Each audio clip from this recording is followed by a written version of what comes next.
Sembari bernyanyi dan yel-yel, puluhan pemuda-pemudi Desa Pagar Batu, Kecamatan Pulau Pinang melakukan aksi long march menuju kantor DPR dan kantor Bupati Lahat.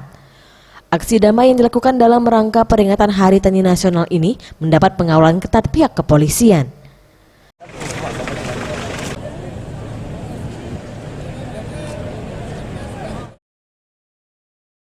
Masa aksi yang semula melakukan orasi di depan gedung DPRD Lahat seketika bergerak ke depan kantor Bupati Lahat tatkala tak ada satupun perwakilan dari anggota DPRD Lahat yang berada di kantor.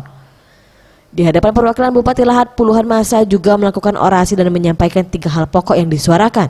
Di antaranya menolak RUU Pertanahan, meminta diwujudkannya reforma agraria, serta meminta pengembalian lahan Desa Pagar Batu yang telah digarap PT Arta Prigel sejak tahun 1994. Undang-undang pertanahan. Tolak. Kami menolak. Hari ini kita menyampaikan aspirasinya.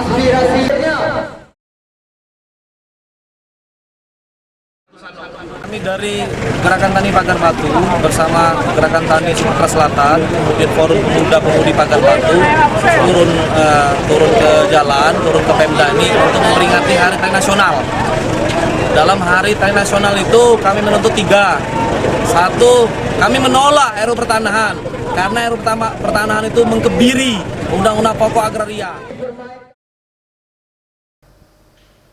Usai bertemu dengan perwakilan pemerintah Kabupaten Lahat dan menyampaikan orasinya, puluhan massa langsung membubarkan diri dengan tertib.